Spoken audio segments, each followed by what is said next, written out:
Yes. Okay, I'm back. Yeah, here we go. Yeah, man. No worries.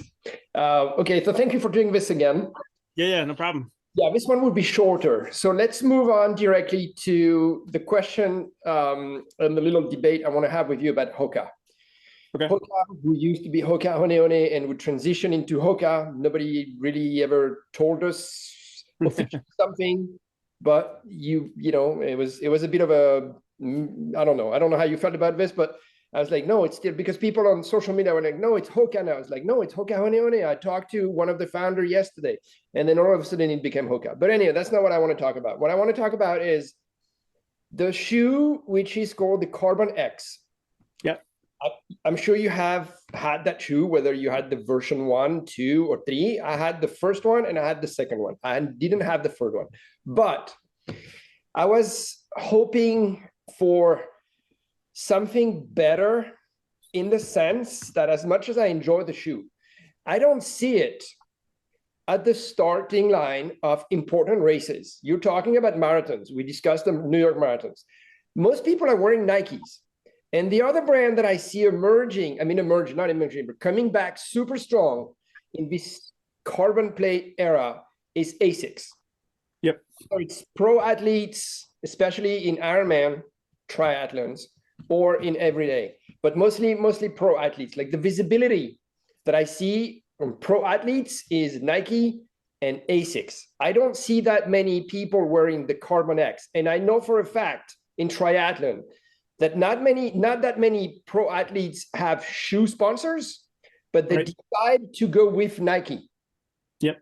A lot of them they buy the Nike or Nike give it to them. Doesn't mean they're sponsored by Nike. Yep. And I feel a little bit weird about it, especially in triathlon, because Hoka spends so much money in advertising, sponsoring, marketing. You see Hoka everywhere in triathlon. Yep. And it seems like no one wins with this shoe. And I'm not sure this shoe is such a success, and I don't understand why. Yeah, so I agree with most of what you're saying there. I think that certainly Nike is prevalent in most major marathons, both at the front of the pack and also through the age groupers. Certainly their design and their foam has been really successful. I think that Asics is definitely emerging. I think that their Metaspeed Sky Plus and what's the other one? The Metaspeed.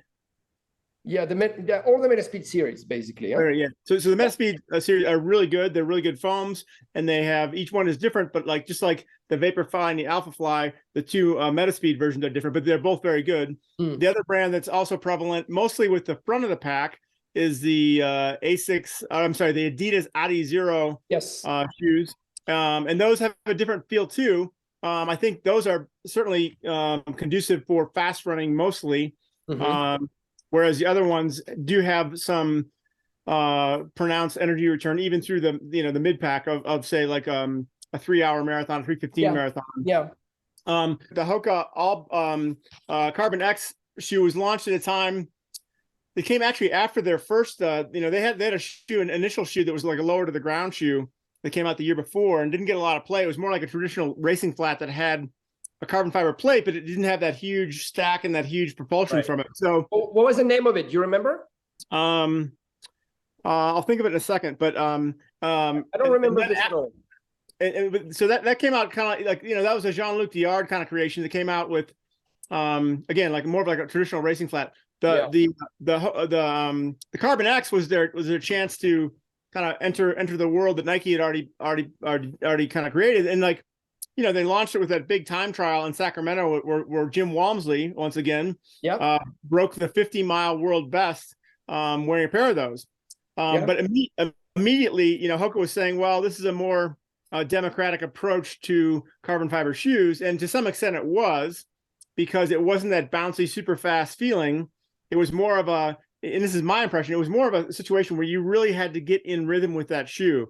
It felt very, very curvy and very rolly, but it didn't necessarily allow you to, stride out and spring out and push off. It was more like you came down and you rolled because the shoe wanted you to roll, and then you rolled forward. And so I think two things. One, I think maybe it didn't have a top end speed for that. I don't think it's that fast of a shoe for say sub 2:30 marathons or that kind of thing, or sub 34-minute 10Ks.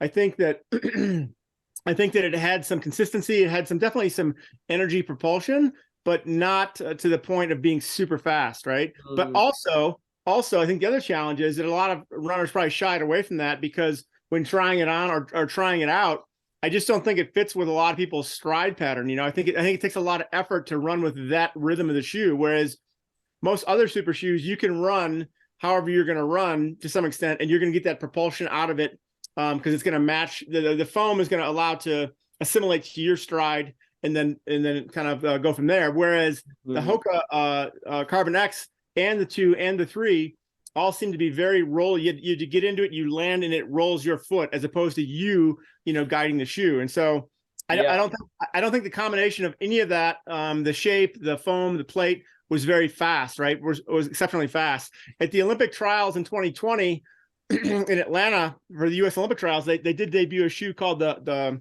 Rocket X, which was kind of low profile, or kind of a modest profile, but it seemed to be effective. It seemed to be lighter. It seemed to be have more flow than that original Carbon X.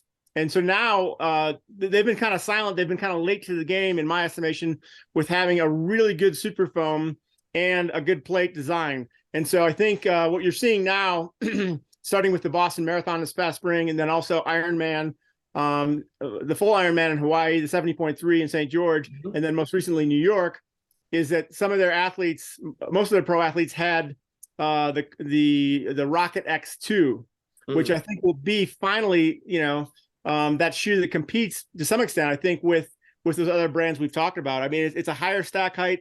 It seems to be super light. I've only picked it up and kind of held it. I haven't actually worn it or run in it, but I know the athletes who have run in it swear by it. But those athletes are not on the podium. Say again? Those athletes are not on the podium. Yeah, I mean, there's been a few, but not many. I mean, there's been some athletes who have placed top 10s and stuff like that, and so certainly it hasn't proven out like the Nike shoes or the Asics shoes. Yeah. I mean, I recently did I guess last week I went through every single photo I could find of the top 25 runners for men and women in New York City, and I think only 3 were wearing the Hoka shoe. And I think the leaders were for sure Asics and Nike, and third was Adidas for sure. Yeah. So I think you said something very interesting. You said that, if I understand correctly, that the Carbon X shoe is not as easy to run in as the Nike or the Asics. It's pretty much what you've said, and it's not as fast. And I mean, I also believe, and we said that in the former conversations, that a lot of people buy those shoes even though they don't have the speed to properly benefit, or even the gait to properly use those shoes, but they still what they want. Like, if I have money and I want to look like the runners, or I'm thinking that's going to make me faster, I'm going to go with the fastest shoe on the market. So I'm going to go with Nike. Yep. For sure. I'm not going to go with a shoe from Hoka that sure has a carbon plate, but has not been proven to be the fastest. I agree. I think that certainly that can be deduced, from seeing the shoes in the top 25 in New York, but it can also, I think any runner can kind of, go out for a test drive of these shoes and kind of realize what works best for them, and I think that I just don't think that the Carbon X was on par with all the other elite racing shoes. Maybe the Rocket X2 will be, but until the results show that out, it's an unknown, Yeah, and I also think they missed an opportunity with Gustav Iden, one of the Norwegian who won Kona, because a few weeks before Kona, the guy had no shoe sponsor. I know. Right? And then who signed it up? On running, who had become a lifestyle brand. I mean, correct me if I'm wrong, but in my opinion, On Running had become more of a lifestyle brand, like people wear it in the streets. And now On is back where it belongs, how it started in triathlon, with this shoe that Gustav Iden was wearing. And I kind of feel bad for Hoka, because Hoka should have been there with whether the Carbon X or a shoe.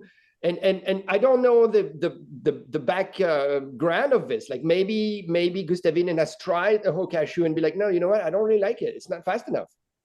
No, I totally agree. And like, I think to your point, if we talk about On for a second, I think On has really made a surge in the last year.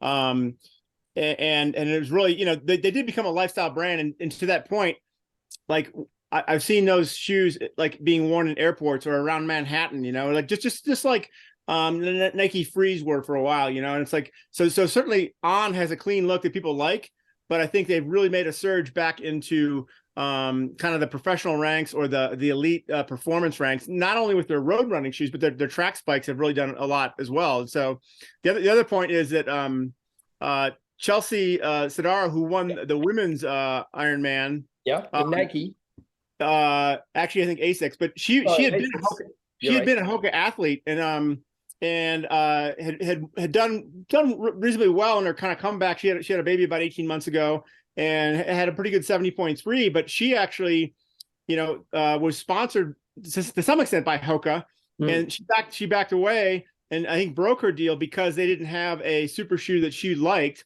And if you go back and look at the film of that, she actually raced in her old race kit, which had many different logos, including Hoka on it, even though she wasn't wearing Hoka. So in Hawaii? Yeah, correct. Even though she was wearing Asics. Correct. Exactly. Okay. Yeah. And like, I think that contract broke probably in, I think she did 70.3 Hamburg and raced pretty well. But broke the contract either right before that or right after that because she wanted to race Hawaii without it. And now, hopefully, based on her success, she winds up with a shoe deal of some sort, and hopefully from Asics. I'm not sure if that's happened yet, but like certainly it's a unique thing with Ironman triathletes because as much as they are professionals and they have this elite status in the world of sport, man, they sure don't have a lot of shoe deals tied to those. Yeah, they have bike deals. Okay, another brand I want to talk to you about is the North Face. The North Face started the UTMB in 2003. Toffer Gillard, I'm sure you know him, was the EMEA boss for the North Face, and that's him with another person who and the Poletti who started the UTMB. So the race, he was like, yes, let's do it. And at the time, the North Face, I was wearing the North Face gear. I mean, they even had a line of shoes that weren't that great at the time. I'm talking about the 2000, and then the North Face again became a brand that you were wearing in Manhattan or Paris, And recently, it's been like a year, in my opinion, maybe less. I mean, I was surprised at the Western States and then at the UTMB, and then Katy Sheed is a North Face athlete. They're back very strongly. They're making strong statements by having athletes who win races with gear, with the North Face equipment. Yeah.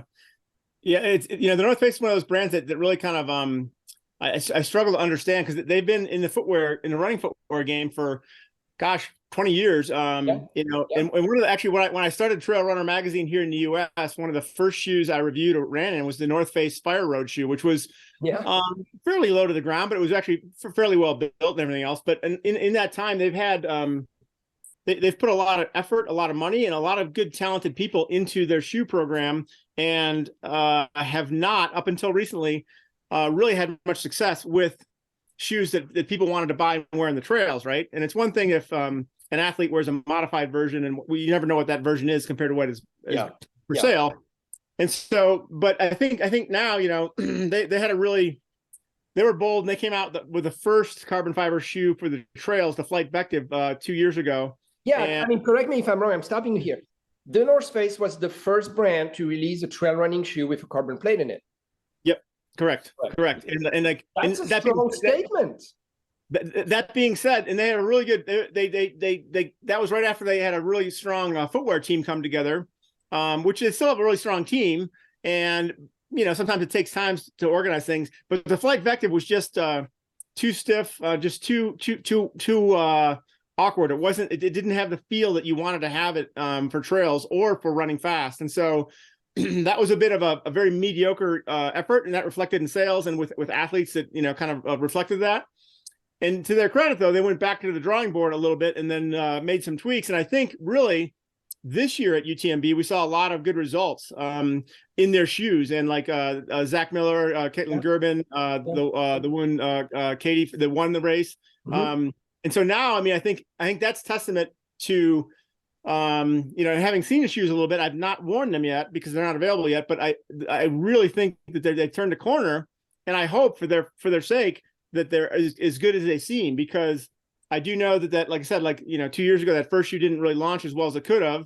But I think they're better now. I think that everything that athletes have said speaks to that. And, for years, there was plenty of athletes that ran for North Face that didn't run in North Face shoes because they just couldn't, and Well, I mean, for a while, they even didn't have proper trail running shoes. I mean, like you're rightly saying, 20 years ago, they had a few models.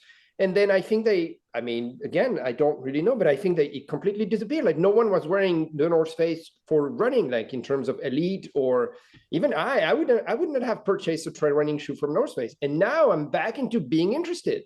Yeah, it's a tough thing. I mean, how brands kind of ebb and flow. I mean, the North Face could never get off the ground, but at the same time, if you look at road running, we could say that Under Armour has never achieved the success they could have, or K-Swiss didn't achieve it, and there's so many. Pearl Izumi is gone, and despite those companies each having deep backgrounds in sports and fitness, each of those brands never made it in running. So running is a little bit fickle. Trail running might be more fickle. And to be authentic and to be good is certainly no small mix. I mean, we know that for years there was a lot of boot companies, Scarpa, La Sportiva, brands like that made more durable or more mountain oriented shoes, but weren't as good as running shoes. And then a lot of running brands made runnable, faster shoes, but not as durable. And so it's been a whirlwind. But I think in the last 5 or 7 years, we know that obviously there's been good trail running shoes from Salomon, from Hoka, from a lot of brands. Yeah. North Face certainly has been one of the most intriguing in that they haven't figured it out. But that being said, I really think this next crop of shoes for 2023 is going to be top tier. Yeah. That makes me think of what I was listening to Nike. Nike a few years back had a trail running team that came in force to a show of force at the UTMB. David Lenny was one of them. Yep. Zach Miller was one of them. Yep. If I'm not mistaken. Tim Tollefson was on that team. There was a bunch. There was 8 to 10, at least 8 to 10. Very promising athletes. Yep. And then what happened to this? Where is that at? Yeah, Nike's a fickle company as well. I mean, Nike obviously is all about running. They're all about basketball, and then they're all about other sports at different times. If you look at their participation in snowboard, sometimes they're in, sometimes they're out. Like ice hockey. They bought Bauer, a company that makes ice hockey skates, and then just to make ice hockey, and then they sold it, and they're not really into it now. So Nike can be fickle as much as they're a giant company, can do anything they want. I think the biggest thing with Nike in trail running is there was some interest within the team, within the company. We should be in trail running. And for years they had they had Nike ACG, they had Nike ACG. They had a Nike Pegasus trail all the time, but there was never really a dedicated technical trail running shoe. And so in 2013 or 2014, they started this team, and they rounded up some pretty good runners who not only were pretty good to start with, but they got even better. Mm-hmm. And then they had those couple of years at UTMB when Laney and Tollefson and Zach all ran really, really strongly.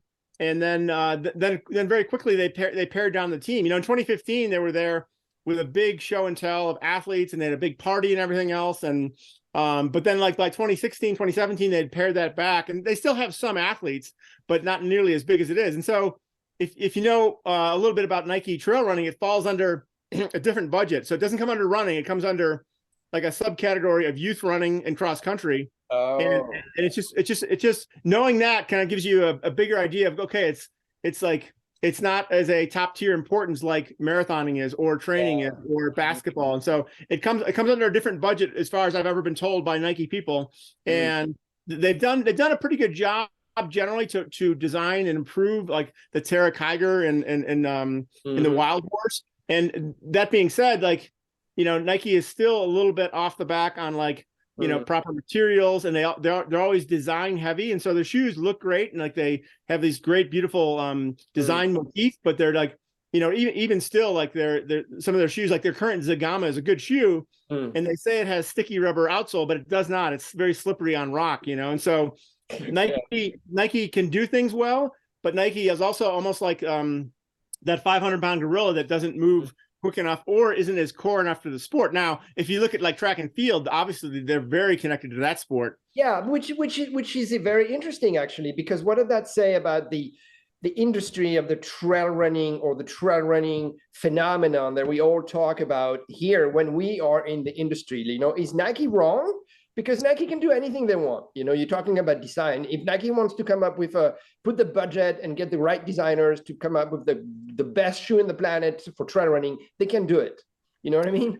So yeah, but Nike's not interested in it is like, why is that? Is it because this segment of trail running that we think is big is not that big, or are they? Well, I think it's interesting. I think that Nike sees the world through different vision than we do, or that most companies do. And like, so for a company like even like a Hoka, which is now getting much bigger, but some of the other brands I mentioned, like Scarpa or La Sportiva or a Brooks, for example, they see trail running as a great growth opportunity, and it's getting bigger, and it is getting bigger, believe me.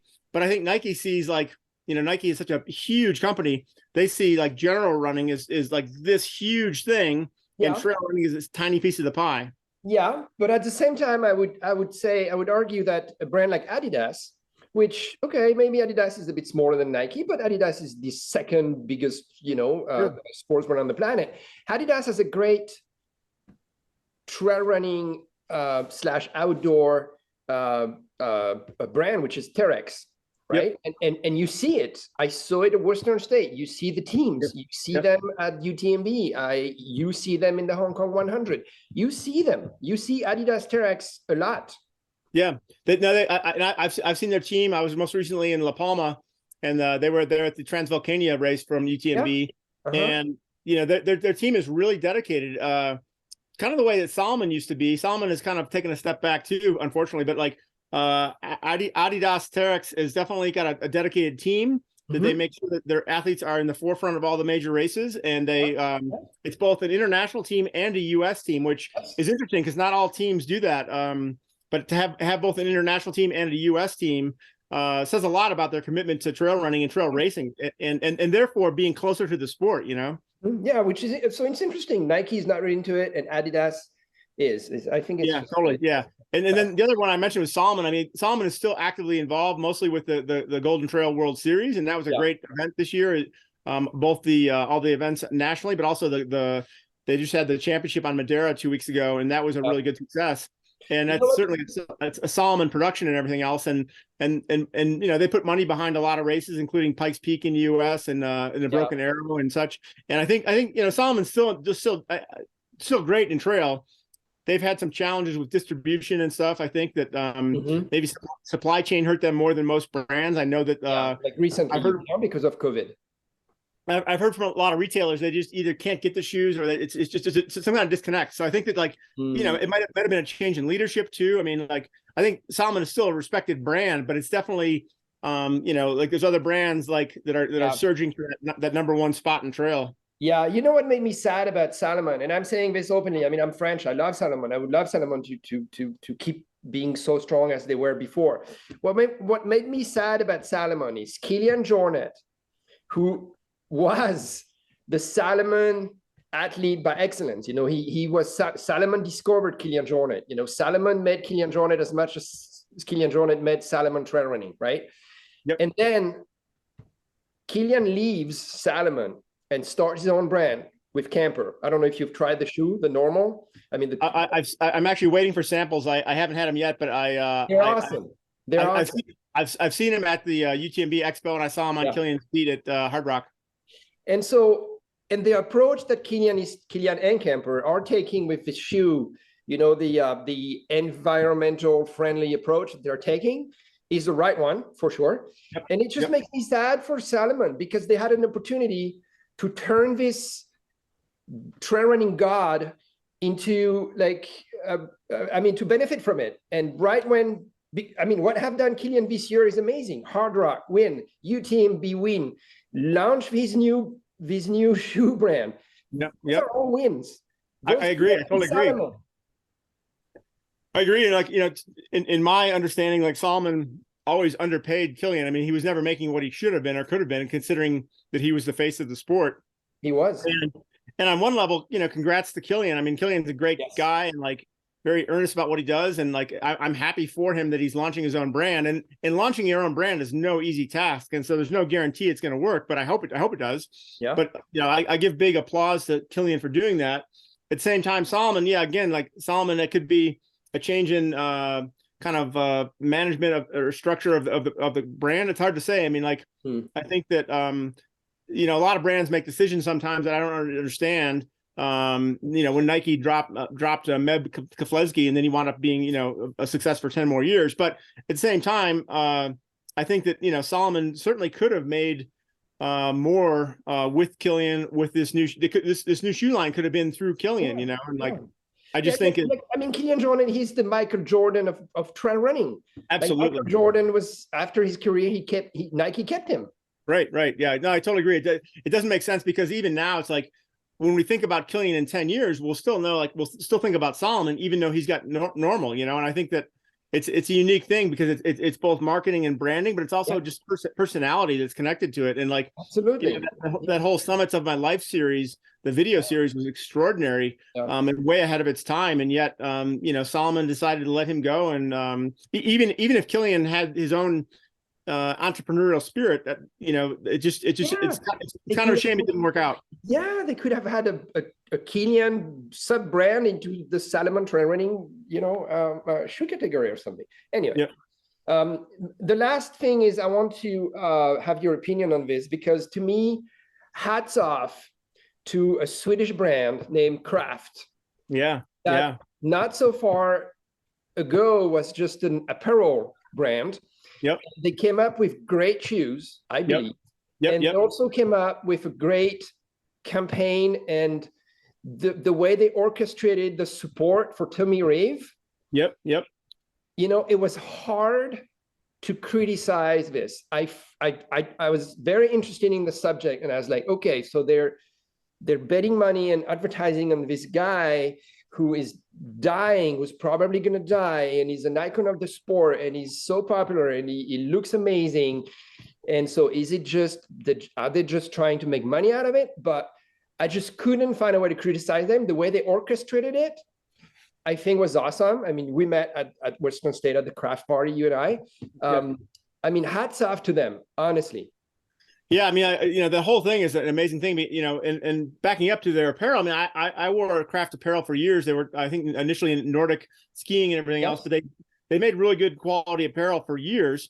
And then when I heard they were bringing shoes into the marketplace, that's not an easy thing to do. But I think their shoes have really been good. I think that their Ultra Carbon and then the Ultra Carbon Trail are both interesting and unique shoes. I think that I was talking to David Laney, and like, the idea of having this kind of gravel bike concept for a trail running shoe is really cool. It's like it does a lot of things really well. It's versatile. It can be fast. It can be durable. All these things. Anyway, so I think the whole Tommy Riv thing is totally unique. I mean, most athletes, when they're sick or injured, or their career is not going to be what it was, and let's face it, he's not going to run a 2:18 marathon ever again, and he'll be the first to tell you that. But I think his influence and his aura and his spirit, he's so genuine. He's such a good person. And someone that you can just tell me yesterday about what a good guy he was. But like, he is like the super generous, super kind person that kind of extends or transcends past just running performance. I agree. And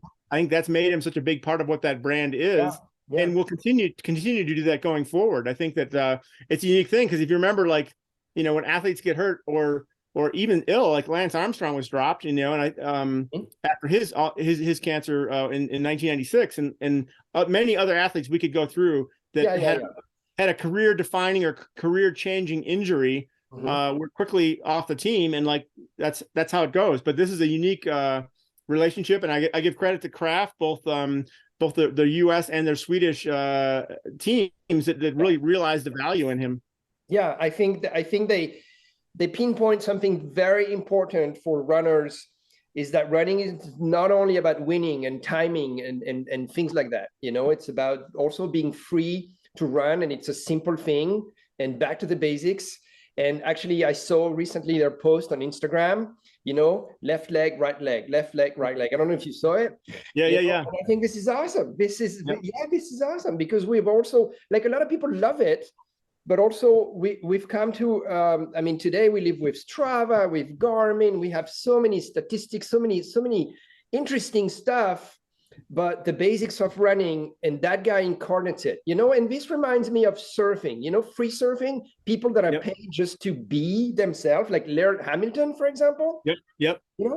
And those people are great images of the sport. I agree. And running and trail running bring that to, like few other sports. I mean, like certainly surfing, you could say that golf, you and I can golf, but we're not as good as the other people, but like, running is different in that, like, if it's soccer or football or basketball, like you as an adult, you can continue to play those sports, but you're not playing those sports, right? You might go to the park and kick a ball. Most sports are about winning. Right. But like, but the human case with running, which is not the case with surfing or skateboarding. Right. Or and the satisfaction you get out of that, might vary from some sort of accomplishment or some sort of just, result of your hard work, or just some sort of enjoyment of physically moving and being healthy. I think it's so personifies what running is about. Which is the Tommy Riv story.